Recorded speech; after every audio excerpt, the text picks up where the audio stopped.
I agree with the framework. I think it makes sense. I think where it's most useful is when you have consistency, either in people or information from one call to the next. I'll use an example from our call. We got set up with a group of people, but they had no context. So we described the learnings and they're like, this sounds right, but we have no context here. And we were kind of in this situation where it's like, because the original guy wasn't on the call, like, do we then try to relearn or do we then try to like just keep going forward? And so like Yeah. assuming that like you have the same person throughout the whole process, this totally makes sense. Assuming you can't get that, what's the thought there? Yeah. So the idea is like ideally in, I would say 85% of cases, you're going to have a champion, right? Who's essentially the person moving the needle on the deal with other stakeholders involved in the process. Okay. In the event that that champion is not on one of the calls and you get a whole bunch of new stakeholders on, it's a pain in the ass, man, right? Like that's like a worst case situation.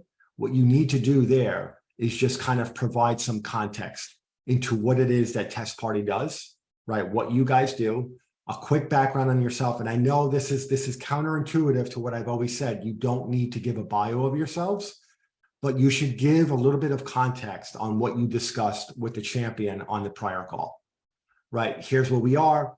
You know, here's my background. This is why we decided to build Test Party. I spoke with whoever, you know, Michael on the previous call. Here's what, you know, Michael conveyed to me as far as like how you guys are currently managing this, this workflow now. Ideally, this is what he's conveyed, how you're looking to, you know, the key objectives, the ideal situation of what you guys are looking to do moving forward. Is there any questions or concerns that I can answer for you guys based on, you know, what I just shared on these 2 slides? And then from there, you got it kind of opening it up to Q&A and see like how they're thinking about this, or whether or not what you just shared with them was sufficient enough in order for them to move forward. Right. So the goal of that previous call, right? You had a discovery. The next call was to get them on a demo. So these people getting on a demo were prepared to see the software.